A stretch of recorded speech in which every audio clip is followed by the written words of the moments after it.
Hello and welcome to On the Go Again with the Glen Advantage team. I'm your host, Marcia Glenn, and today I have the pleasure of being at Greater Rochester Enterprise, and we are talking with President and CEO, Matt Hurlbutt. Thanks for spending the time with us today. I'm very excited about hearing all about you and Greater Rochester Enterprise and how that becomes involved in the Rochester community. Excellent. Yeah, I'm looking forward to the conversation. Yeah. So I understand the Greater Rochester Enterprise is a not-for-profit. Correct. Is that correct? Yes. Okay. Economic development organization dedicated to attracting new capital investments, jobs, and financial growth to the Greater Rochester region, working with government leaders and other not-for-profit organizations, local businesses, and universities to provide economic development and support the entrepreneurship and innovation of what can indeed take place with this kind of business. So if you could kind of fill me in a little bit in terms of what all that means and how that impacts the Rochester community. Sure, certainly. So Greater Rochester Enterprise, or GRE as we're known in some cases, was created over 20 years ago by some high net worth individuals who noticed companies making announcements of investments in other regions, and they really thought that that was a company that should really be here, whether it be new to that region or perhaps had an operation here and should be expanding here. And so they did an analysis to find out, well, why didn't that happen here? And after doing some work, they created Greater Rochester Enterprise to market the region for that business investment, and also importantly to attract new investment to the area in the 9-county region that surrounds Rochester, but support support existing business growth.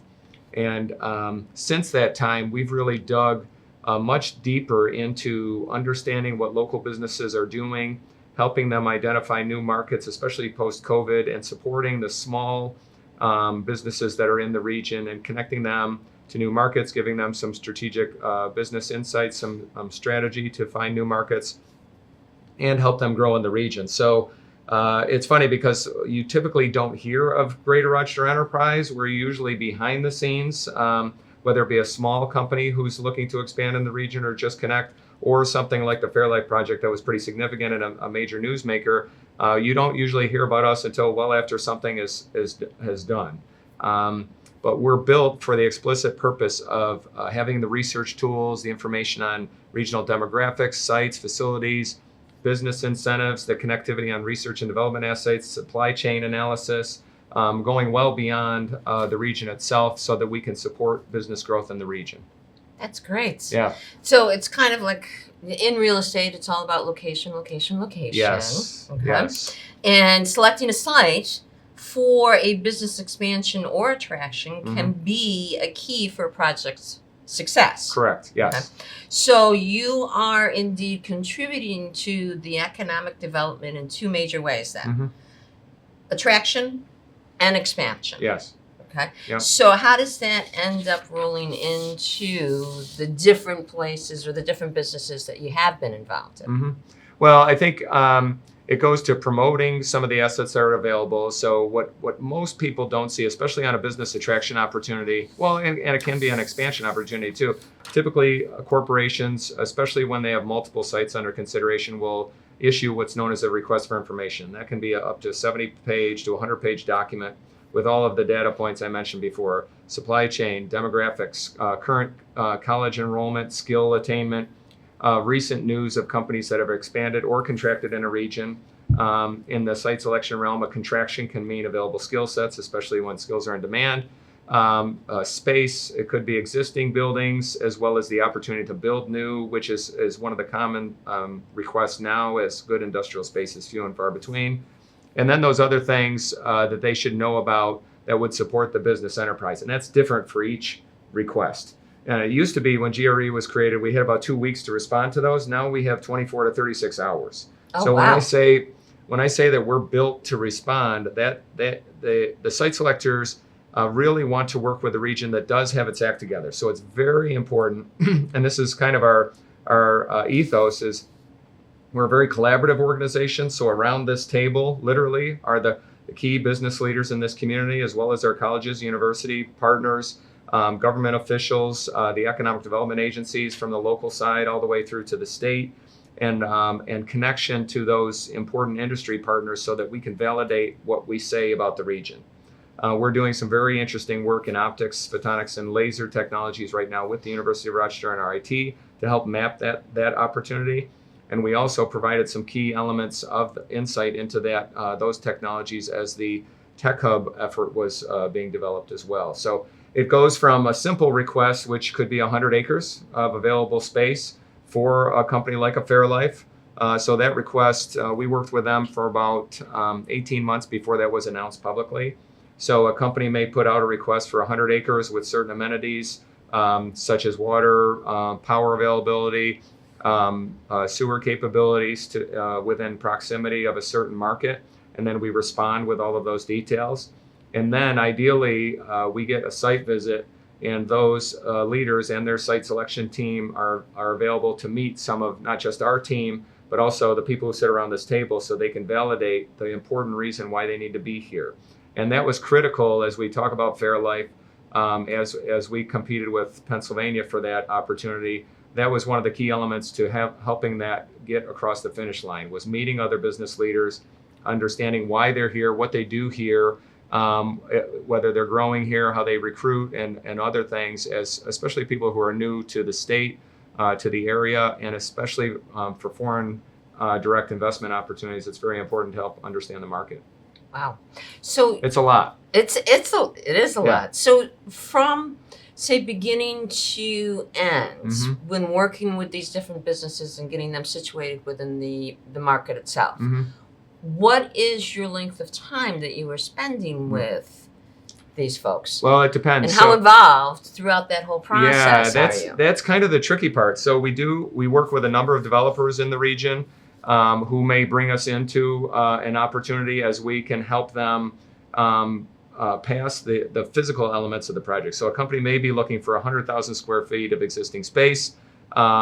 We recently had Pfisterer, who actually is occupying 100,000 square feet of space in the region. They just did a ribbon cutting at the Rochester Technology Park. So that's a case of they're looking for existing space. They may be working with a developer, or we may augment that to help them understand what's in the region. And sometimes it may just be more of a transaction like that. We need space with certain elements. We found it, and then we're ready to start operating. It may be where they also need to understand supply chain. So I brought up supply chain analysis before. There was a photovoltaic opportunity considering building a new facility in the region, and we mapped and listed potential supply chain partners in a 400-mile radius for that opportunity. That was a foreign direct investment opportunity. So they were looking at existing industrial space as well as the opportunity to build. They needed to understand talent, supply chain, incentives, and the whole package. So, and that's kind of our specialty. And I think that's what's hard for people to understand is that there's kind of a flow chart that's not really a flow chart.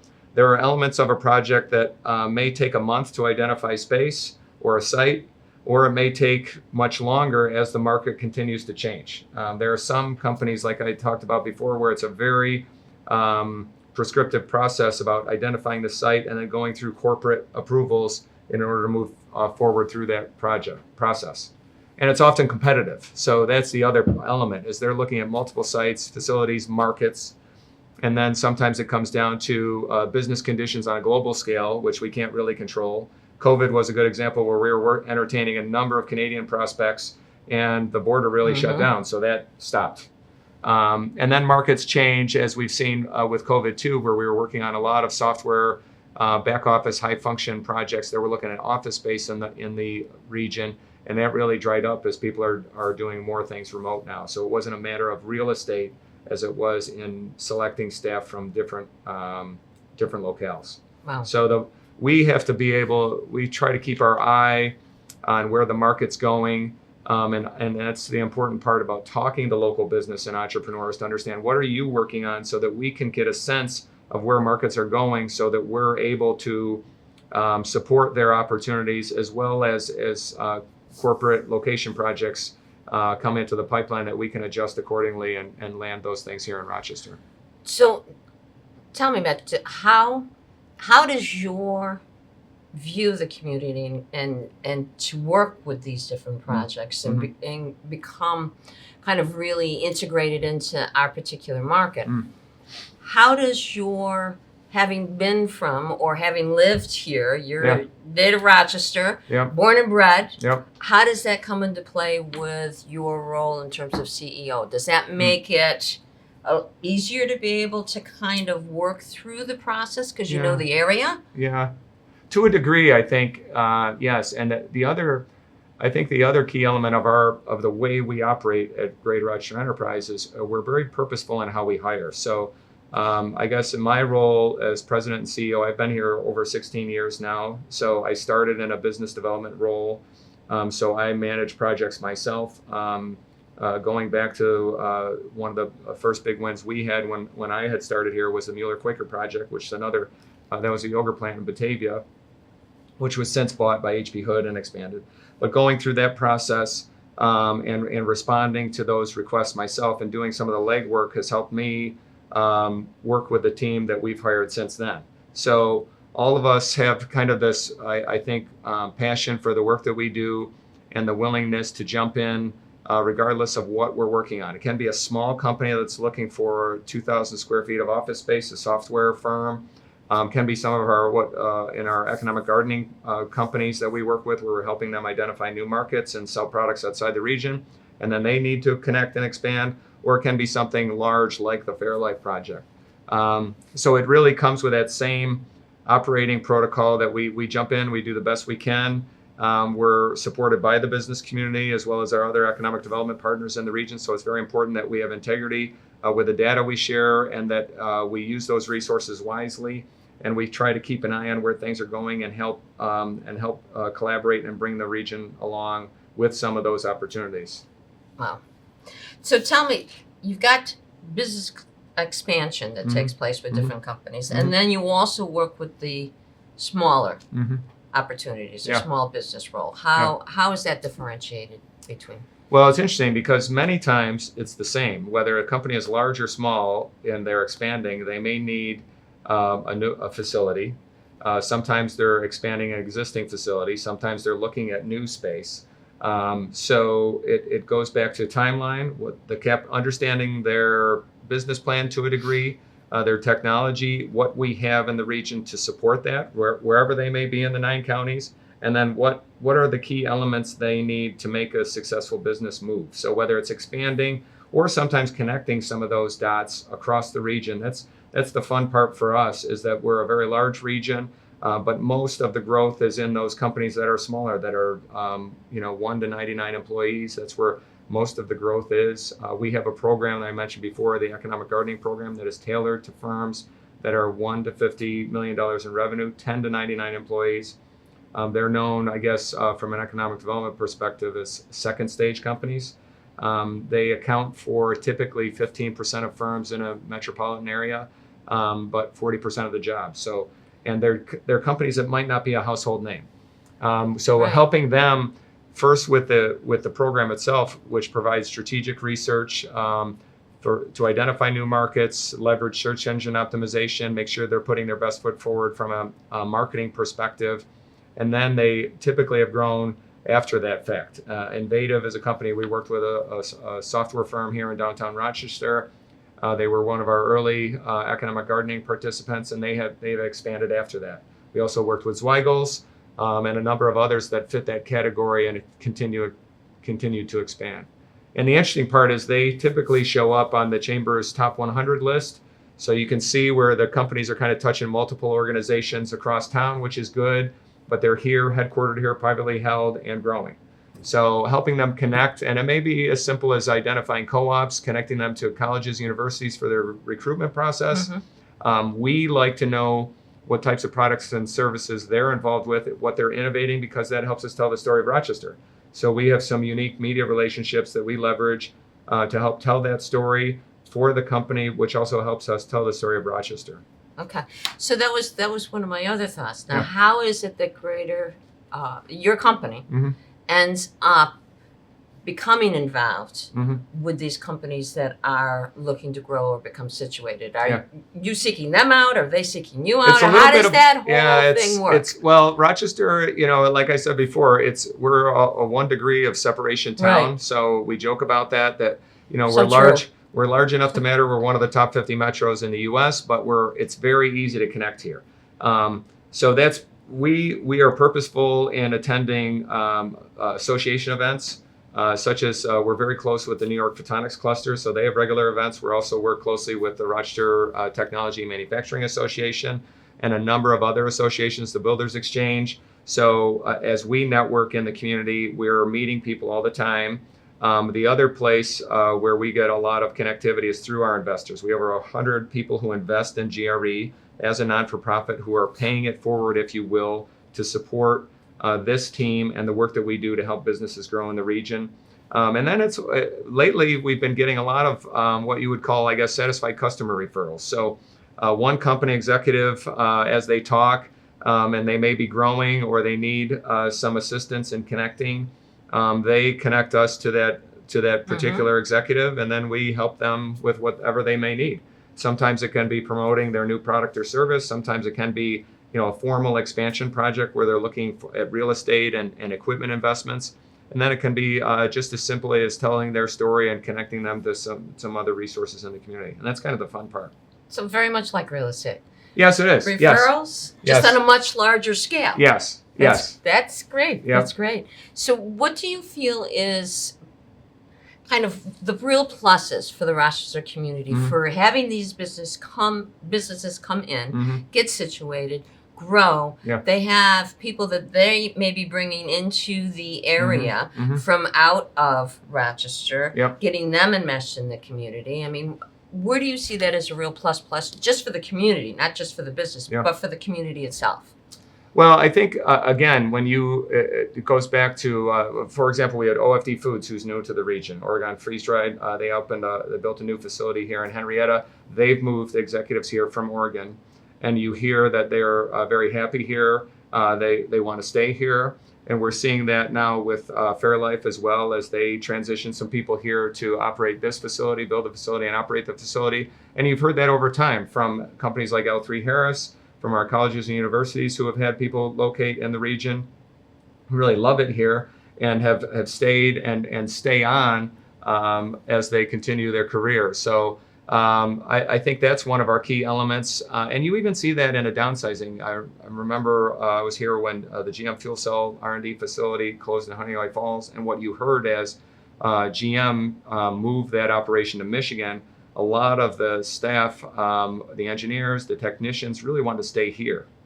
So we helped connect them to other opportunities in the region. And again, it goes back to talent, that connectivity we have here. And I think as you saw some of the major metropolitan areas shut down during COVID, our quality of life really stood out. You saw a lot of people who have been in higher cost markets who may have enjoyed that big city environment, who certainly didn't during COVID, wanted to get outdoors. And you see a lot of people moving from New York City, Boston, as well as the Northern Virginia area. They may have had some connection to Rochester. Maybe they've got family here or they went to college here, but they're moving back. So we also try to leverage that opportunity, as well as the fact we've got a fact that if you're a tech firm with 50 people or less, you can earn profits of $1 million a year more in Rochester than you can in those major markets. And we're promoting that all the time.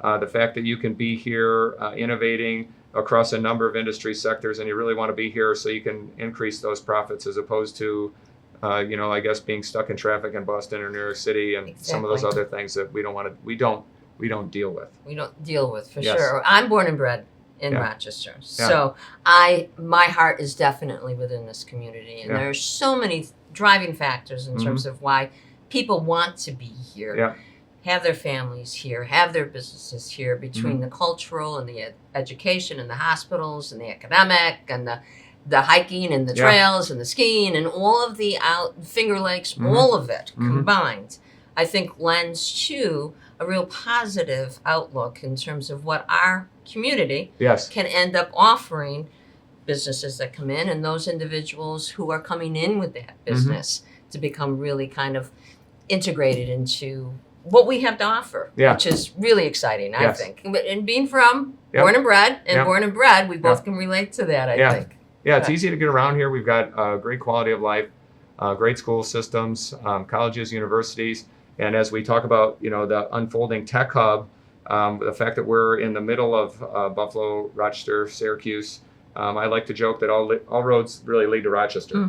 So we see innovation in our smaller businesses when you talk about agriculture, food and beverage processing, certainly optics, photonics imaging, laser technology, advanced materials science, semiconductor supply chain. There are a number of firms, software. Again, Security Risk Advisors has their second office here out of Philadelphia, still hiring here. So that office technology component, as you look across medical device and so many other technologies, we've got activity across all of those industries. So I think that bodes well for us, as well as our colleges, universities, and that real draw of being here in Rochester.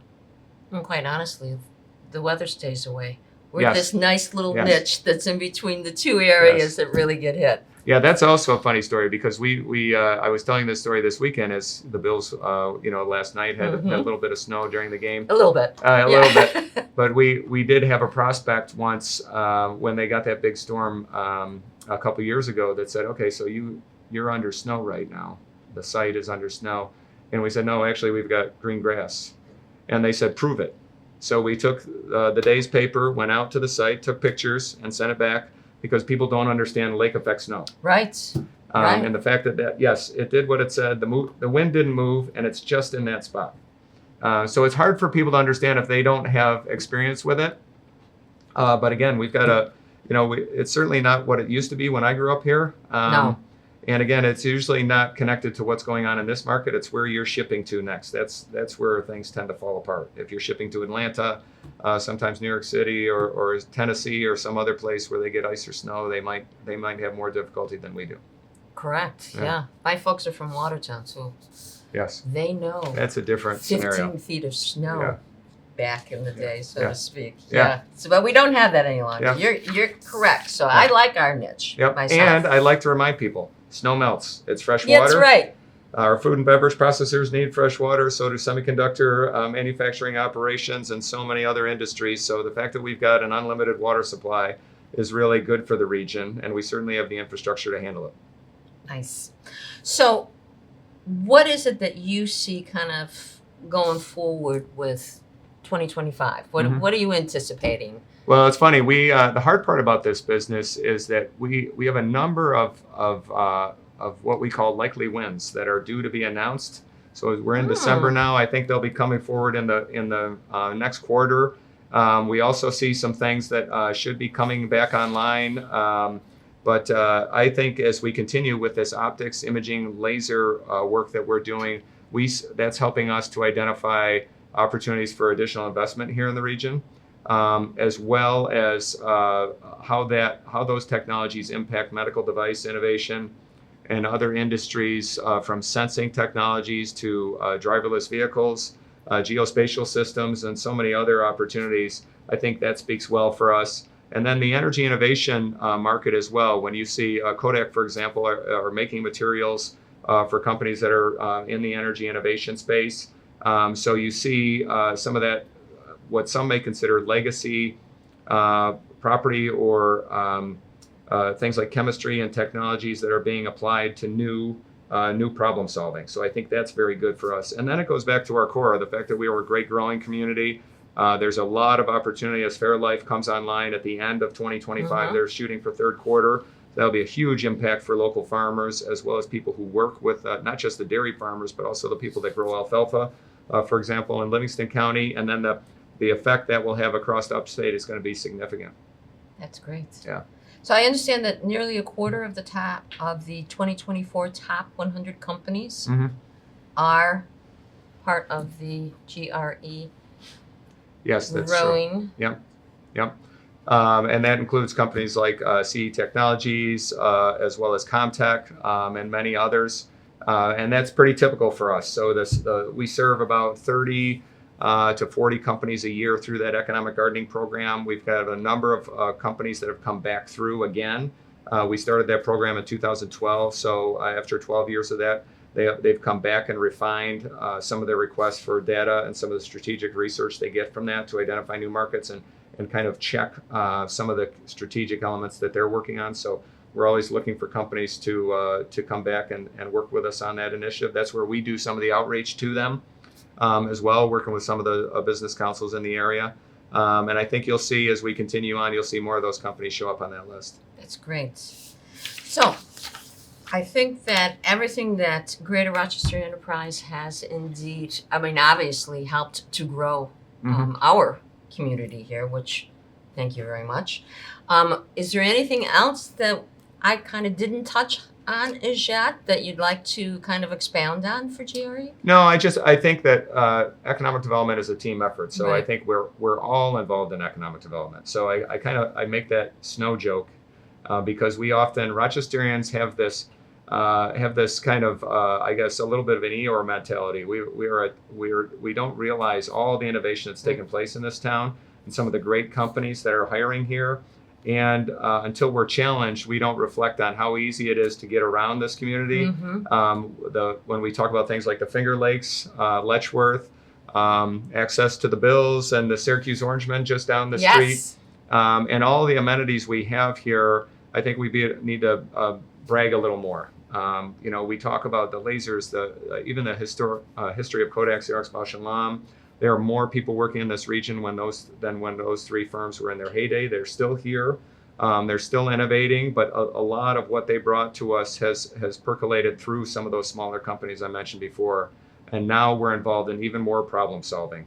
When we talk about space, medical device, outstanding biotech, certainly food technology, farming and other things, I think that we need to be a little more proud of what goes on in this region and focus on connecting and telling that story. I absolutely agree with that. We don't brag enough. Yeah. Here in town, we don't. Yeah. But the country has us in the top 10 Yes. places to live. Yes. So they're bragging about us. Yes. We should be doing some more bragging, I Yes, believe. and we've had some accolades through publications like Area Development, as well as Business Facilities. We're one of the top metros for those small companies to grow. And certainly seeing major investments like Fairlife we talked about before. Edwards Vacuum is also building a new facility here in that semiconductor supply chain in Genesee County. And we continue to see companies making good investments here as they innovate and serve markets across the world. And I think that's good for us. That's really good for us. Yeah. I have to agree, being from a real estate background. Yeah. So thank you very much for your hospitality today. Oh, you're welcome. Please Thank you. extend to your staff our thank yous for having us in and making it such a pleasant experience. Excellent. And being Yeah. able to hear from yourself as CEO and hearing about Greater Rochester Enterprise and what that does actually do to our community, which I think is really important. Yeah. People don't know all the little things that No. grow Yes. big That's true. that are created right here. Yes. And I think that's really important. So thanks for joining us today. Well, thank you. If you'd like to know more about GRE or contact Matt or a member of the staff, please go to their website at rochesterbiz.com. Check out our show notes, please, at the end of this, if you'd like to get some more information on today's program and what we did cover here today. Thank you all for joining us. This is On the Go with the Glenn Advantage Team. I'm your host, Marcia Glenn. Search for On the Go with the Glenn Advantage Team wherever you get your podcasts, and please follow, like, or subscribe to the series. And once again, as always, would love to have you make the Glenn Advantage your advantage in the marketplace. Thank you very much. Thanks. Thank you. It was a pleasure. Yeah.